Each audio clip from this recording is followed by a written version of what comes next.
Hello. चलो start करते हैं chapter wave optics. Wave optics में सबसे पहला कंसेप्ट जो है वो वेव फ्रंट है। वेव फ्रंट क्या होता है? वेव फ्रंट एक ऐसी सरफेस है जिस पे हम सारे के सारे पॉइंट्स अगर ज्वाइन कर दें तो वो सारे के सारे पॉइंट्स सेम फेज में होंगे। इसका मतलब सेम फेज पे जो भी पॉइंट्स हैं उनको ज्वाइन करने वाली जो सरफेस बनती है उस सरफेस को वेव फ्रंट बोलते हैं। वेव फ्रंट जो होती है वो वेव की जो डायरेक्शन ऑफ प्रोपोगेशन होती है उसके परपेंडिकुलर होती है। अब जो वेव फ्रंट है वो अपने पास तीन प्रकार की है, एक स्फेरिकल वेव फ्रंट, एक सिलेंड्रिकल वेव फ्रंट और एक plane wave front. Spherical wave front जो होगी वो होगी पॉइंट सोर्स के लिए, सिलेंड्रिकल वेव फ्रंट जो होगी वो होगी लाइन सोर्स के लिए, और प्लेन वेव फ्रंट जो होगी वो पॉइंट सोर्स और लाइन सोर्स कोई भी हो सकता है पर वो सोर्स बहुत दूर रखा होना चाहिए। मतलब जो डिस्टेंट सोर्स होगा, चाहे वो पॉइंट सोर्स हो चाहे लाइन सोर्स हो, उससे जो वेव फ्रंट बनेगी वो प्लेन वेव फ्रंट बनेगी। एक वेव फ्रंट पे जितने भी पॉइंट्स होंगे वो सारे के सारे सेम फेज में होंगे। इस वेव फ्रंट को देख रहा हूँ तो इस पे जो भी पॉइंट्स हैं उनका फेज मैंने मान लिया φ1। इस वेव फ्रंट पे जो भी पॉइंट्स हैं उन सारों का फेज मैंने मान लिया φ2। तो वेव किस वेव फ्रंट पे पहले पहुंची थी, तो इस जगह वेव पहले पहुंची थी। इसका मतलब ये सारे पॉइंट जो हैं ये फेज में आगे होंगे, मतलब φ1 जो है वो φ2 से ज़्यादा होगा। तो जहाँ वेव पहले पहुंच रही है वो फेज में आगे होंगे। पॉइंट सोर्स के लिए जो इंटेंसिटी होगी वो प्रोपोर्शनल टू 1/r² हो जाएगी, और इंटेंसिटी जो है वो खुद a² के प्रोपोर्शनल होती है। इसका मतलब जो एम्पलीट्यूड है वो 1/r के प्रोपोर्शनल आ गया। सिलेंड्रिकल वेव फ्रंट के केस में इंटेंसिटी जो होगी वो 1/r के प्रोपोर्शनल होगी, और एम्पलीट्यूड जो है वो 1/√r के प्रोपोर्शनल होगा। प्लेन वेव फ्रंट में जो है इंटेंसिटी कांस्टेंट होगी और एम्पलीट्यूड भी कांस्टेंट होगी। अब देखते हैं कि इंटरफेरेंस में एम्पलीट्यूड और इंटेंसिटी कैसे वेरी करती है। अब इंटरफेरेंस का मतलब ये हो गया कि सोर्सेज जो रहेंगे वो कोहेरेंट रहेंगे, उनकी फ्रीक्वेंसी जो रहेगी वो सेम रहेगी। कोहेरेंट सोर्सेज का मतलब ये हो गया कि उनका बीच का फेज डिफरेंस जो है वो फेज डिफरेंस टाइम के साथ चेंज होने वाला नहीं है। मान लीजिए यहाँ पे अपने पास एक सोर्स S1 दे रखा है, एक सोर्स S2 दे रखा है। S1 की इक्वेशन ये दे रखी है, S2 की इक्वेशन ये दे रखी है। दोनों पे देख लीजिए इसका फेज और इसका फेज जो है वो फेज समय के साथ चेंज होने वाला नहीं है। ओमेगा दोनों के सेम है। अब ये दोनों सोर्स के कारण जो वेव है वो इस पॉइंट पे आके मिल रही है, तो यहाँ पे जो नेट डिस्प्लेसमेंट हो जाएगा वो हो जाएगा y=y1 + y2। ये जो है ये डिस्प्लेसमेंट है पहली वेव के कारण, ये डिस्प्लेसमेंट है दूसरी वेव के कारण। नेट डिस्प्लेसमेंट हो जाएगा इन दोनों का समीशन। यहाँ पे अगर मैं फेज डिफरेंस की बात करूँ तो ये माइनस ये जो है ये फेज डिफरेंस हो जाएगा, और फेज डिफरेंस जो है यहाँ पे आया अपना k times delta x. Phase difference अगर k टाइम्स डेल्टा एक्स आया तो k को मैं लिख सकता हूँ 2π/Δx, sorry 2π/λ into delta x. तो k लिख दिया अपन ने 2π/λ। तो फेज डिफरेंस जो है वो पार्ट डिफरेंस के टर्म में आ गया। पार्ट डिफरेंस डेल्टा एक्स है, फेज डिफरेंस अपना डेल्टा फाई है, तो डेल्टा फाई आ गया 2π/λ इंटू डेल्टा एक्स। अगर नेट एम्पलीट्यूड की बात करूँ इस पॉइंट पे तो नेट एम्पलीट्यूड होगा a1² + a2² + 2a1 a2 cos delta phi. अगर दोनों सोर्सेज के कारण एम्पलीट्यूड जो है वो अगर सेम है तो नेट एम्पलीट्यूड हो जाएगा 2a cos delta phi 2। Net intensity की बात करूं तो इंटेंसिटी हो जाएगी I1 + I2 + 2√I1 I2 cos delta phi. अगर दोनों सोर्सेज के कारण इंटेंसिटी सेम है तो नेट इंटेंसिटी हो जाएगी 4I0 cos² डेल्टा फाई 2। आगे चलते हैं। इंटरफेरेंस में ये देखिए कि कंस्ट्रक्टिव इंटरफेरेंस कब होता है और डिस्ट्रक्टिव इंटरफेरेंस कब होता है। कंस्ट्रक्टिव इंटरफेरेंस का मतलब ये हो गया कि एम्पलीट्यूड और इंटेंसिटी जो है वो मैक्सिमम बन जाए। अगर एम्पलीट्यूड और इंटेंसिटी अगर मैक्सिमम बननी है इसका मतलब फेज डिफरेंस जो होगा वो 2n पाई होना चाहिए। अगर फेज डिफरेंस 2n पाई है तो पार्ट डिफरेंस जो होगा वो n लैम्डा होगा। मैक्सिमम एम्पलीट्यूड हो कितना जाएगा, तो मैक्सिमम एम्पलीट्यूड हो जाएगा a1 + a2। अगर दोनों सोर्सेज के एम्पलीट्यूड बराबर हैं a0 के बराबर तो मैक्सिमम एम्पलीट्यूड 2a0 हो जाएगा। नेट इंटेंसिटी की बात करूँ तो नेट इंटेंसिटी √I1 + √I2 का होल स्क्वायर हो जाएगा, और दोनों सोर्सेज की अगर इंटेंसिटी बराबर है I0 के बराबर तो नेट इंटेंसिटी 4I0 हो जाएगी। डिस्ट्रक्टिव इंटरफेरेंस में एम्पलीट्यूड या इंटेंसिटी जो है वो मिनिमम होगी। डिस्ट्रक्टिव इंटरफेरेंस कब होगा, तो फेज डिफरेंस जब 2n + 1 इंटू पाई होगा, और फेज डिफरेंस अगर 2n + 1 इंटू पाई है तो पार्ट डिफरेंस हो जाएगा 2n + 1 इंटू λ/2।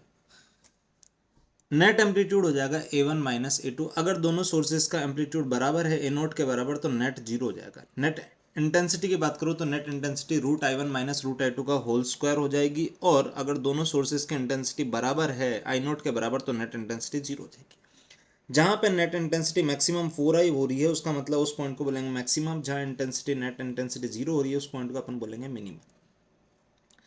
अब बात करते हैं YDSC की। YDSC में मैंने क्या करा, ये एक सोर्स लिया और इस सोर्स से अपन ने दो डिफरेंट सोर्सेज बनाए, पर ये दोनों सोर्सेज जो बनाए ये कोहेरेंट सोर्सेज बने। इन दोनों सोर्सेज से वेव जाके इस स्क्रीन पे टकरा रही है और यहाँ पे इंटरफेयर कर रही है। अब जब ये S1 और S2 से वेव आके इंटरफेयर कर रही है तो इस स्क्रीन पे ऐसा पैटर्न दिखेगा कि कहीं पे मैक्सिमा, कहीं पे मिनिमा, कहीं पे मैक्सिमा, कहीं पे मिनिमा बनते चले जाएंगे। जिस पॉइंट पे पार्ट डिफरेंस जीरो होता है उस पॉइंट को अपन बोलते हैं सेंट्रल मैक्सिमा। तो सेंट्रल मैक्सिमा के लिए पार्ट डिफरेंस जीरो होता है, और अभी बताया है कि जहां जहां पार्ट डिफरेंस आपका n लैम्डा होगा, मतलब 0 lambda, 2 lambda, 3 lambda, 4 lambda, 5 lambda and so on, ऐसा अगर पार्ट डिफरेंस होंगे तो वहां वहां इंटेंसिटी आपकी मैक्सिमम होगी, मतलब 4I0 होगी। तो पार्ट डिफरेंस जीरो तो intensity 4I0, path difference lambda तो 4I0, 2 लैम्डा तो 4I0, 3 लैम्डा तो 4I0, इस तरह। जहां जहां पार्ट डिफरेंस आपका odd multiple of lambda by two होगा, इसका मतलब lambda by two, 3 lambda by two, 5 lambda by two, 7 lambda by two, 9 lambda by two, इस तरह के अगर पार्ट डिफरेंस होगा तो वहां वहां इंटेंसिटी आपकी जीरो हो जाएगी।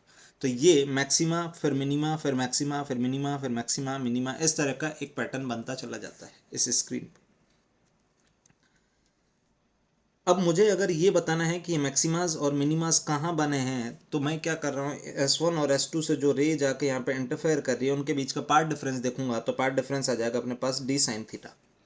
d साइन थीटा जो पार्ट डिफरेंस आया, इसी पार्ट डिफरेंस को अपन d टेन थीटा लिख सकते हैं अगर थीटा की वैल्यू बहुत छोटी है, और टेन थीटा को आप लिख सकते हो y/t। इसका मतलब पार्ट डिफरेंस की वैल्यू आ गई dy/d।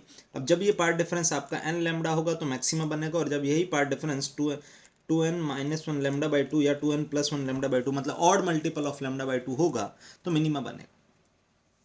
यही ग्राफ यहाँ पे दिखा रखा है कि इंटेंसिटी वेरिएशन कैसे हो रहा है। तो इंटेंसिटी एक बार 4i जा रही है, फिर 0 हो रही है, फिर 4i जा रही है, फिर 0 हो रही है। अच्छा, ये 4i और 0 ही वैल्यू नहीं है, बीच की भी सारी वैल्यूज एग्जिस्ट कर रही है। 0 से बढ़ते बढ़ते i, 2i, 3i, 4i हुई होगी, उसके बाद 4i से घटते घटते 3i, 2i, i एंड 0 हुई होगी। इस तरह इंटेंसिटी कंटिन्यूसली 0 से 4i, 4i से फिर वापस 0 के बीच में चलती जा रही है। ब्राइट फ्रिंज और डार्क फ्रिंजेस, मतलब मैक्सिमा और मिनिमा कहाँ कहाँ बने हैं उस स्क्रीन पे, तो अपन ने देखा कि मैक्सिमा बनने के लिए जो पार्ट डिफरेंस है वो n लैम्डा होना चाहिए। पार्ट डिफरेंस अभी देखा है d साइन थीटा होगा। d साइन थीटा को अगर थीटा छोटा होगा तो मैं डी टेन थीटा लिख सकता हूँ। तो ये D tan theta n lambda के बराबर होना चाहिए। टेन थीटा को मैं y/d लिख सकता हूँ, इसका मतलब ये जो है ये पार्ट डिफरेंस और ये पार्ट डिफरेंस n लैम्डा होना चाहिए। तो यहाँ से मेरे पास ये y निकल के आ गया, मतलब सेंट्रल मैक्सिमा से कितनी कितनी दूरी पे मैक्सिमा बनते चले जा रहे हैं। अब यहाँ पे n सब्स्टिट्यूट करता चला जाऊंगा। मान लो मेरे को थर्ड मैक्सिमा निकालना है तो n की वैल्यू 3 पटकूंगा तो 3d लैम्डा बाई डी पे थर्ड मैक्सिमा बन रहा होगा सेंट्रल मैक्सिमा से। डार्क फ्रिंजेस अगर मुझे निकालनी तो डार्क फ्रिंजेस के लिए जो पार्ट डिफरेंस था वो 2n-1 lambda by two, odd multiple of lambda by two होना चाहिए। पार्ट डिफरेंस dy/d है जो कि d sine theta, d tan theta को d साइन थीटा से d टेन थीटा आया, और d टेन थीटा से अपन ने टेन थीटा को y/d लिखा, तो वहां से पार्ट डिफरेंस dy/d आ गया। तो ये path difference 2n-1 lambda by two के बराबर होना चाहिए, और यहाँ से अगर मैं y निकालूँ तो y ये वैल्यू आ गई 2n-1 d lambda by two D. इसका मतलब मिनिमा जो है वो इस दूरी पे बनते चले जा रहे हैं सेंट्रल मैक्सिमा से। अब यहाँ से आप क्या देख सकते हैं, फ्रिंज विड्थ। फ्रिंज विड्थ का मतलब ये हो गया दो मैक्सिमा, दो कंसेक्यूटिव मैक्सिमा या दो कंसेक्यूटिव मिनिमा के बीच की जो दूरी है उसको फ्रिंज विड्थ बोलते हैं, और फ्रिंज विड्थ की दूरी आई है, फ्रिंज विड्थ जो आई है वो आई है D lambda by D. Angular fringe width की बात करूँ तो एंगुलर फ्रिंज विड्थ हो जाएगी आपकी fringe width divided by capital D. तो यहाँ से फ्रिंज विड्थ जो आई वो एंगुलर फ्रिंज विड्थ जो आई वो आ गई अपने पास लैम्डा बाय स्मॉल डी। आगे चलते हैं। YDSC सेटअप को अगर अपन दूसरे मीडियम में डुबो दे रहे हैं, अगर दूसरे मीडियम में डुबाएंगे तो आप जहाँ पे भी लैम्डा यूज़ कर रहे थे वो अब लैम्डा मीडियम का यूज़ करेंगे, और लैम्डा मीडियम का कैसे निकालेंगे, तो जो एयर का लैम्डा था उसी को म्यू से डिवाइड करेंगे तो मीडियम में लैम्डा आ जाएगा। अब यहाँ पे अगर फ्रिंज विड्थ की बात करूँ तो फ्रिंज विड्थ था अपना डी लैम्डा बाई डी।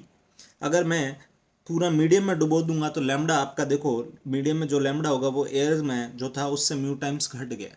इसका मतलब बीटा जो है वो डिक्रीज हो जाएगा, मतलब फ्रिंज विड्थ डिक्रीज हो जाएगी, फ्रिंज विड्थ डिक्रीज हो जाएंगे, इसका मतलब फ्रिंजेस पास में आ गई। नेक्स्ट टॉपिक देखते हैं। नेक्स्ट टॉपिक है geometrical and path, optical path length. मान लीजिए अपने पास ये एक ग्लास स्लैब है, इस ग्लास स्लैब के रिफ्रैक्टिव इंडेक्स म्यू है और इसकी थिकनेस टी है। अगर मैं यहाँ पे इस केस में एक एक वेव ये जा रही है, एक वेव ये जा रही है, तो इस केस में अगर मैं ज्योमेट्रिकल पाथ की बात करूँ, ज्योमेट्रिकल पाथ यहाँ पे देखूँ तो ए बी जो है वो ज्योमेट्रिकल पाथ ये टी है, और अगर मैं ऑप्टिकल पाथ लेंथ की बात करूँ तो optical path length mu T है। इसका मतलब सिंपली ये हो गया कि कोई रे किसी मीडियम में अगर टी दूरी चल रही है तो उसका इक्विवेलेंट एयर में जो होगा वो म्यू टी होगा, जहाँ पे म्यू उस मीडियम का रिफ्रैक्टिव इंडेक्स है जिसमें वो चल रही थी। अगर YDSC में अपन थिन फिल्म रख दें बीच में, ठीक है, तो उससे YDSC पे क्या फ़र्क पड़ेगा, तो आप देख लीजिए, ये थिन फिल्म रखने से क्या होगा, जो यहाँ पे पहले टी थिकनेस एयर में चल रही थी, अब वो टी थिकनेस आपकी ग्लास में चलेगी।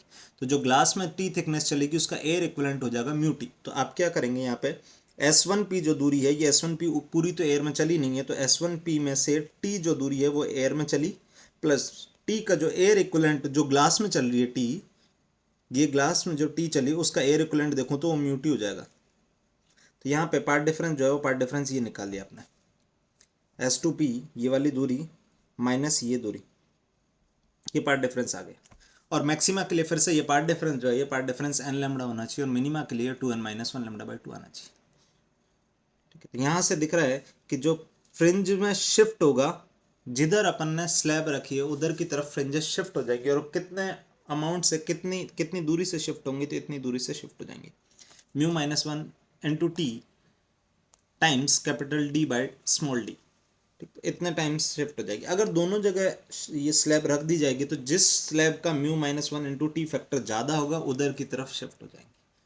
आप क्या करें, ये जिधर स्लैब रखी है ये इधर ऊपर की तरफ शिफ्ट करानी चाहिए, अगर यहाँ पे भी एक स्लैब रख देंगे तो वो नीचे की तरफ शिफ्ट कराना चाह रहा होगा। नेट शिफ्ट जो होगा वो जिसका ज़्यादा होगा उसमें से दूसरे वाले का घटा दोगे। YDSC में अगर वाइट लाइट यूज़ की जाएगी, वाइट लाइट यूज़ किया जाएगा तो जो सेंट्रल मैक्सिमा था वो सेंट्रल मैक्सिमा आपका ब्राइट वाइट स्पॉट बनेगा। और जैसे जैसे हम उस ब्राइट वाइट स्पॉट से आगे ऊपर की तरफ या नीचे की तरफ दूर मूव करेंगे तो सबसे पहले जो कलर हमें नजर आएगा वो रेडिश कलर नजर आएगा, क्योंकि रेड का वेवलेंथ सबसे ज़्यादा है, रेड का वेवलेंथ सबसे ज़्यादा है, तो मिनिमा जो रेड का होगा वो सबसे दूर होगा सेंट्रल मैक्सिमा से। सेंट्रल मैक्सिमा से रेड कलर का मिनिमा सबसे दूर है, इसका मतलब रेड कलर सबसे धीरे धीरे धीरे धीरे धीरे उसकी इंटेंसिटी कम होगी, तो सबसे ज़्यादा रेड कलर ही दिखाई देगा जैसे ही हम सेंट्रल मैक्सिमा से ऊपर की तरफ या नीचे की तरफ मूव करें। इंटेंसिटी जो होती है वो प्रोपोर्शनल होती है स्लिट विड्थ के, इसका मतलब स्लिट विड्थ अगर 2 गुना करूँगा तो इंटेंसिटी भी 2 गुना हो जाएगी। इंटेंसिटी डायरेक्टली प्रोपोर्शनल है एम्पलीट्यूड के स्क्वायर के। फ्रिंज विजिबिलिटी फैक्टर की बात करूँ तो फ्रिंज विजिबिलिटी जो होती है वो होती है maximum intensity minus minimum intensity divide by maximum intensity plus minimum intensity into 100। अगर फ्रिंज विजिबिलिटी को मैक्सिमम होना है तो फ्रिंज विजिबिलिटी मैक्सिमम तभी होगी जब मिनिमम इंटेंसिटी 0 हो जाए, और मिनिमम इंटेंसिटी 0 होने का मतलब I1 और I2 दोनों बराबर हो जाए। इसका मतलब दोनों स्लेटें अगर बराबर होंगी, दोनों स्लेटों से इंटेंसिटी बराबर आ रही होंगी, तो फ्रिंज विजिबिलिटी जो है वो 100% होगी। थिन फिल्म से इंटरफेरेंस की बात करें तो मान लीजिए अपने पास थिन फिल्म है जिसकी थिकनेस टी है, और इस थिन फिल्म का रिफ्रैक्टिव इंडेक्स म्यू है, और बाहर जो है वो एयर है। अब यहाँ से रे आई, ये जो है इसका कुछ पोर्शन रिफ्लेक्ट हो गया, कुछ पोर्शन रिफ्रैक्ट हुआ, वापस से यहाँ पे रिफ्लेक्ट और रिफ्रैक्ट हुए, वापस से यहाँ पे रिफ्लेक्ट और रिफ्रैक्ट हुए, ऐसे पार्शियल रिफ्लेक्शन और रिफ्रैक्शन होते जा रहे हैं। मुझे ये रिफ्लेक्टेड रेज के बीच में अगर इंटरफेरेंस देखना है तो आप देखिए ये वाली रे जो है ये यहाँ जो रिफ्लेक्ट हुई वो डेंसर मीडियम से रिफ्लेक्ट हुई, बाकी जो भी रिफ्लेक्शन हो रहे हैं वो सारे के सारे रेयर मीडियम से हो रहे हैं। तो जब डेंसर मीडियम से रिफ्लेक्शन होता है तो फेज डिफरेंस पाई का आ जाता है, इसका मतलब पार्ट डिफरेंस जो है वो लैम्डा बाई 2 का आ जाएगा। तो अगर इसका मैं फेज जीरो मान लूँ, सॉरी फेज इसका जीरो मान लूँ, तो इसका फेज जो होगा वो पाई से चेंज हो जाएगा। यानी पार्ट डिफरेंस के टर्म में देखूंगा तो इसका पार्ट डिफरेंस अगर जीरो तो इसका पार्ट डिफरेंस लैम्डा बाई 2 हो जाएगा। सिमिलरली मैं मान रहा हूँ कि नियर नॉर्मल इंसिडेंस है, नियर नॉर्मल इंसिडेंस है, तो अगर इसका पार्ट डिफरेंस लैम्डा बाई 2 है तो ये जो है दूसरी वाली वेव ये इतना चल के आई, इसका मतलब ये वाली जो है ये इतना एक्स्ट्रा चल के आई, ये मीडियम में टी चली है, ये भी मीडियम में टी चली है, तो ये एयर इक्विवेलेंट जो होगा उसका 2 म्यू टी हो जाएगा। अब इन दोनों के बीच में अगर मैं पार्ट डिफरेंस देखूं तो पार्ट डिफरेंस हो जाएगा 2 mu T minus lambda by 2, 2 mu T minus lambda by 2, और ये मैक्सिमा के लिए एन लैम्डा के बराबर होना चाहिए। तो रिफ्लेक्टेड सिस्टम के लिए पार्ट डिफरेंस जो है वो 2 mu T minus lambda by 2 आ रहा है, और वो मैक्सिमा के लिए एन लैम्डा के बराबर होना चाहिए। डिस्ट्रक्टिव कंडीशन के लिए जो पार्ट डिफरेंस है वो path difference 2n+1 lambda by 2 के बराबर होना चाहिए, या 2n-1 लैम्डा बाई 2 के बराबर होना चाहिए। जो रे ट्रांसमिट हो गई है उनके बीच में अगर इंटरफेरेंस देखना है तो ट्रांसमिट हो गई तो रे ये आई यहाँ तक तो सेम ही है, इसके बाद ये रे इधर निकल गई है, जबकि दूसरी वाली ये इतना एक्स्ट्रा चल के फिर बाहर निकल रही है। इसका मतलब यहाँ पे देखें तो ये रे टी चल के बाहर निकल गई है, जबकि ये T T T and 3T चल के बाहर निकले, ये टी एंड ये टी। तो इक्वलेंट देखो तो 3 म्यू टी और ये म्यू टी आ गया, मतलब डिफरेंस जो आया वो 2 म्यू टी आया। तो पार्ट डिफरेंस जो है वो 2 म्यू टी हो जाएगा। कंस्ट्रक्टिव के लिए पार्ट डिफरेंस जो है वो n लैम्डा के बराबर होना चाहिए। डिस्ट्रक्टिव के लिए जो पार्ट डिफरेंस है वो 2n + 1 लैम्डा/2 के बराबर होना चाहिए। इसी के साथ वेव ऑप्टिक्स अपना कंप्लीट हो गया।